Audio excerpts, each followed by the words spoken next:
What's going on, Broncos country? Welcome on into the Broncos Breakdown. On today's episode, I want to run through some draft targets for the Denver Broncos with free agency somewhat in the rearview mirror. It's not completely over with, but we can all agree that the big fun first and kind of second wave have passed now. So the Broncos have filled a couple of roster holes. They have made a handful of signings. How did that impact their draft strategy at pick number 20? Who could they be targeting now that they have fulfilled some needs? You can look at all the signings they made so far, like they bring back DJ Jones. That might decrease the likelihood of going defensive tackle in the draft since they brought back their starting nose tackle on a 3-year deal. Oh, they're going to take a safety.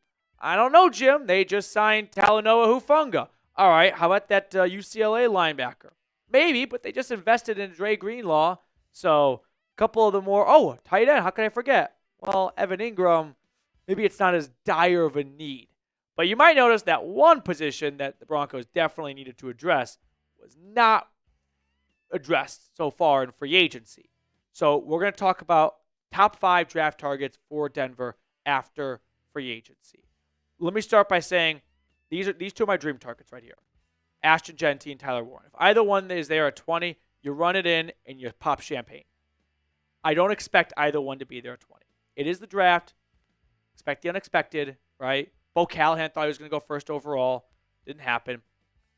I would be honestly somewhat surprised at this stage if either one escaped the top 10. It's because it's not a very strong draft class, and these two guys are as close to surefire things as they get. So a team like the Raiders or the Jets who need running back and tight end help might decide, hey, it's not really common practice to take a running back or tight end top 10, but instead of reaching on a more traditional cornerstone piece, let's go get a guy we're confident in that is going to be a great football player. And we don't have to sweat out this outside linebacker or this offensive tackle being the real deal for us. So these are dream targets. Let's kind of put them to the side, and let's look at more realistic targets at 20. And I'll put them in order of my preference.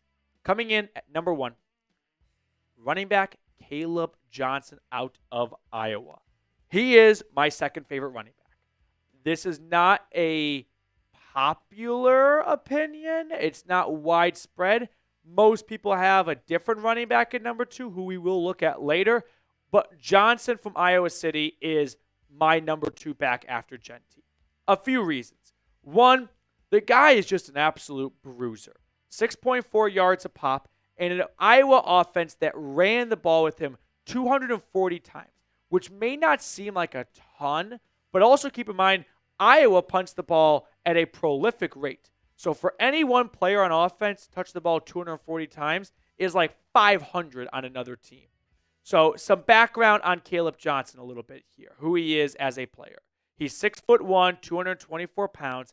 He ran a 4.57 40-yard dash. I thought he ran faster on film than in person, than in the combine. So I don't look at that 40-yard dash as too much of a knock. In fact, it kind of lines up a little bit with a player that I think there are some similarities to, which is Nick Chubb. And Nick Chubb's a high bar to reach, but the similarities come in that neither one was some speed demon in college. And even in the NFL, they didn't have terrific top-end speed, but when the pads came on, you didn't want to tackle him, and he just seemed to run faster than he did in underwear in Indianapolis. Now, I love a good compliment sandwich here, so a pro-con pro. Pro for Johnson, workhorse back, 18 carries last season of 20-plus yards. He is not just some goal line back. No, he has the ability to rip off good chunks of yardage. The con is, as I was saying, he doesn't have true breakaway speed. You might not be able to get a ton of 60 to 70-yard touchdown runs, but he's going to turn 3rd and 5 into 1st and 10. I'd rather have more of the second ones than a couple of the first ones. Pro, he, for whatever reason, despite having this lack of speed knock, put the tape on because the guy's got burst. Remember last year, Javonte Williams? It felt like this running back room just never quite hit the hole hard. That's not a problem for Johnson. I can guarantee you that. He is going to get a good burst and a good second wind the moment he gets that ball. So I like Johnson at number 20, which I know is a bit of a reach, but I thought Bo Nix at 12 last year was a bit of a reach. And Sean Payton gave me the middle finger, and it's working out pretty well for him. So I don't mind the idea of maybe, in some people's eyes, reaching a little bit on the Iowa running back. Now, before we look at 2 through 5, help us reach 500 likes. We have not accomplished that number in likes in a little bit here, and I'm trying to get my boss to give us a little bit more studio time and producer help so we can get more content out. And likes is always a metric they look at when evaluating channels and where resources should go. So if you haven't yet, scroll on down. It'd be a big favor to me if you could like the video. Coming in at number 2, I'm going to go with tight end Colston Loveland out of Michigan. You could argue to flip-flop Loveland and Johnson, and I really wouldn't have much of an issue with it. I went Johnson at 1 for how big of a need running back is for the Broncos. Whereas Loveland, I think, could fall to 2 with that Evan Ingram signing. He is one of the best pass-catching tight ends the last couple of drafts. I won't go too hyperbolic with it and say he's the best one we've ever seen. No, like guys like Kyle Pitts coming out were, much more in that territory. But pro-con pro for the Michigan Wolverine, the catch radius. The guy is 6'6", and he plays like it. If it's in the vicinity, he's getting 2 hands on it. So he is going to be a quarterback's best friend. Now, he's not the greatest run blocker. That's fine with me. Very few tight ends coming out are good at run blocking. But you can line him up in a handful of spots in the backfield, out wide, and what word does that remind you of? J, anyone? Enter the R? Joker? That's something that I think Sean Payton could have an affinity towards. Now, I'm not 100% absolute that Loveland will be there at 20.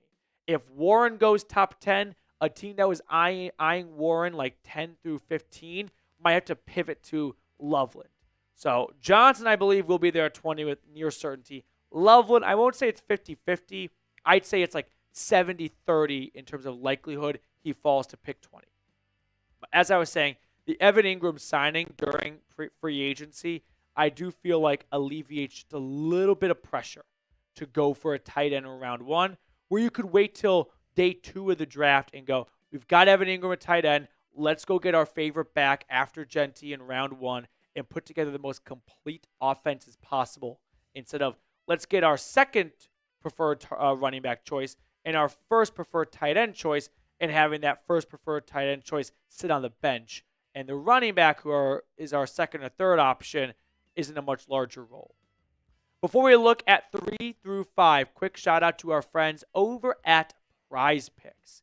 If you want to have some additional fun while watching some of the basketball games leading up to the end of the season, hockey games, or any other sporting event that you take some pride watching in, visit PrizePicks. With over 10 million members and billions of dollars in awarded winnings, PrizePicks has made daily fantasy sports accessible to all.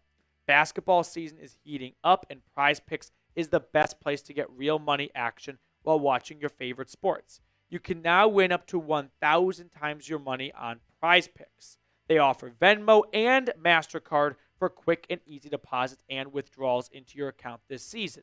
So with opening day not too far away, here are some examples of what selections look like. You just select more or less on 2 to 6 player stat projections.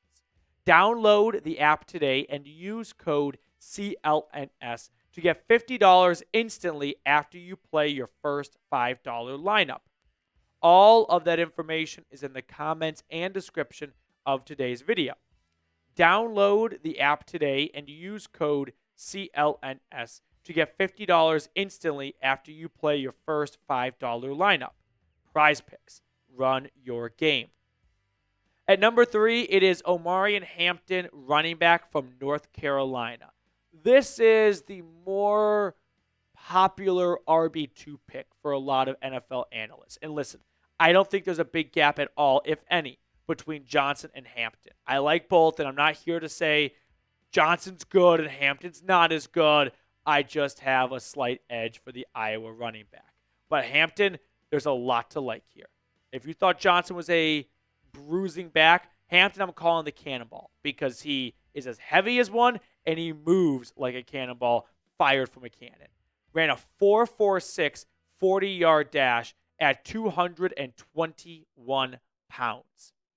For reference, Tez Johnson, who is 30 pounds lighter, was 0.3 of a second slower.